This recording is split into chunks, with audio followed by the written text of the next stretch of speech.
ನಗರದ ವಾಸವಿ ಕಾಲೋನಿಯಲ್ಲಿರುವ ಶ್ರೀ ಶಾರದಾಶ್ರಮದಲ್ಲಿ ಎಸ್ಆರ್ಎಸ್ ಪ್ರೌಢಶಾಲೆಯ 9ನೇ ತರಗತಿಯ ವಿದ್ಯಾರ್ಥಿಗಳಿಗೆ 2 ದಿನಗಳ ವೈಯಕ್ತಿಕ ನಿರ್ಮಾಣಕಾರಿ ತರಗತಿ ಕಾರ್ಯಕ್ರಮವನ್ನು ಹಮ್ಮಿಕೊಳ್ಳಲಾಗಿತ್ತು. ಈ ಕಾರ್ಯಕ್ರಮದ ಆರಂಭದಲ್ಲಿ ಯತೀಶ್ ಎಂ ಸಿದ್ದಾಪುರ ಅವರು ಸುಮಧುರ ಭಜನಾ ಕಾರ್ಯಕ್ರಮವನ್ನು ನಡೆಸಿಕೊಟ್ಟರು. ಬಾಪೂಜಿ ಆಯುರ್ವೇದ ಕಾಲೇಜಿನ ಪ್ರಾಂಶುಪಾಲರಾದ ಬಸವರಾಜಪ್ಪ ಅವರು ವಿದ್ಯಾರ್ಥಿಗಳಿಗೆ ಓದಿನ ಬಗ್ಗೆ ಕಿವಿಮಾತು ಹೇಳಿದರು.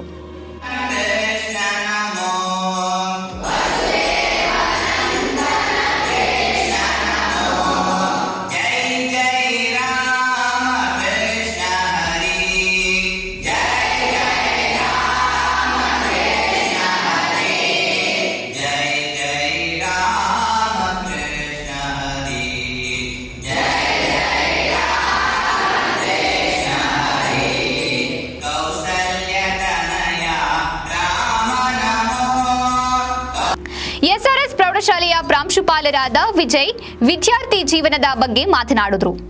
ಕಾರ್ಯಕ್ರಮದ ದಿವ್ಯ ಸಾನ್ನಿಧ್ಯ ವಹಿಸಿದ್ದ ಶ್ರೀ ಶಾರದಾಶ್ರಮದ ಅಧ್ಯಕ್ಷರಾದ ಪೂಜ್ಯ ಮಾತಾಜಿ ತ್ಯಾಗಮಯಿ ಅವರು ವಿದ್ಯಾರ್ಥಿಗಳಿಗೆ ಧ್ಯಾನ ಮಾಡುವ ವಿಧಾನವನ್ನ ತಿಳಿಸುತ್ತಾ ವಿದ್ಯಾರ್ಥಿಗಳು ತಮ್ಮ ದೈನಂದಿನ ಜೀವನದಲ್ಲಿ ಅಳವಡಿಸಿಕೊಳ್ಳಬೇಕಾದ ನೈತಿಕ ಮತ್ತು ಮಾನವೀಯ ಮೌಲ್ಯಗಳನ್ನು ಹಲವಾರು ಕಥೆಗಳ ರೂಪದಲ್ಲಿ ತಿಳಿಯಪಡಿಸಿದರು. ನಾವು ನಮ್ಮ ಶರೀರವನ್ನು ಎಷ್ಟು ಶಿಸ್ತಿನಿಂದ ಇಟ್ಕೊಳ್ತೀವಲ್ಲ ಅಷ್ಟು ನಾವು ಮುಂದೆ ಜೀವನದಲ್ಲಿ ಅಚೀವ್ಮೆಂಟ್ ಮಾಡ್ತೀವಿ. ನಾವು ನಮ್ಮ ಕಣ್ಣನ್ನು ಎಷ್ಟು ಶಿಸ್ತಿನಿಂದ ಇಟ್ಕೊಳ್ತೇವಲ್ಲ ಅಂದ್ರೇನು ಒಂದೇ ಕಡೆ ನಾನಾಯ್ತು ನನ್ನ ಸಬ್ಜೆಕ್ಟ್ ಆಯ್ತು, ಇನ್ನೊಂದು ಕಡೆ ನೋಡಲ್ಲ. ನಾನಾಯ್ತು ನನ್ನ ಸಿಲೆಬಸ್ ಆಯ್ತು, ಇನ್ನೊಂದು ಕಡೆ ನೋಡಲ್ಲ ಅಂತ ಶಿಸ್ತಿನಿಂದ ಇಟ್ಕೊಳ್ತೇವಲ್ಲ ಅಷ್ಟು ನಾವು ಮುಂದೆ ಜೀವನದಲ್ಲಿ ಅಚೀವ್ಮೆಂಟ್ ಮಾಡ್ತೀವಿ. ನಿಮ್ಗೆ ಲೈಫಲ್ಲಿ ಅಚೀವ್ಮೆಂಟ್ ಮಾಡಬೇಕಿದೆಯಾ? ಇದೆ ತಾನೆ? ನೀವೆಲ್ಲರೂ ಗ್ರೇಟ್ ಪರ್ಸನಾಲಿಟೀಸ್ ಆಗ್ಬೇಕಲ್ವಾ? ಜಗತ್ತು ನಿಮ್ಮನ್ನು ಯಾವಾಗಲೂ ನೆನಪಿಟ್ಕೊಳ್ಬೇಕಲ್ವಾ? ಅಂತೆ ಮಕ್ಕಳು ದಯವಿಟ್ಟು ನಾವು ಇನ್ನೊಮ್ಮೆ ಹೇಳ್ತೀವಿ, ನಮ್ಮ ಶರೀರವನ್ನು ಎಷ್ಟು ಶಿಸ್ತಿನಿಂದ ಇಟ್ಕೊಳ್ತೇವೋ ಅಷ್ಟು ಲೈಫಲ್ಲಿ ನಾವು ಅಚೀವ್ಮೆಂಟ್ ಮಾಡ್ತೀವಿ. ಅಷ್ಟು ನಮಗೆ ಶಕ್ತಿ ಇರುತ್ತೆ, ಆನಂದ ಇರುತ್ತೆ.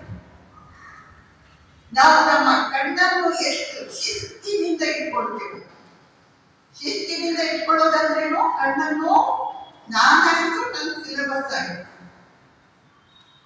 ಇನ್ನೊಂದು ದೃಶ್ಯವನ್ನು ಅದು ಇಲ್ಲೇ ನಡೀತಾ ಇದ್ರು ನಾನು ನೋಡಲ್ಲ, ನಾನಾಯ್ತು ನನ್ನ ಸಿಲೆಬಸ್ ಆಯ್ತು ಅಂತ ನಾವು ಎಷ್ಟು ಶಿಸ್ತಿನಿಂದ ನಮ್ಮ ಕಣ್ಣನ್ನು ಇಟ್ಟುಕೊಳ್ಳುತ್ತೇವೆಯೋ ಅಷ್ಟು ನಾವು ಜೀವನದಲ್ಲಿ ಆನಂದವನ್ನು ಪಡೆಯುತ್ತೇವೆ, ಅಚೀವ್ಮೆಂಟ್ ಮಾಡ್ತೇವೆ.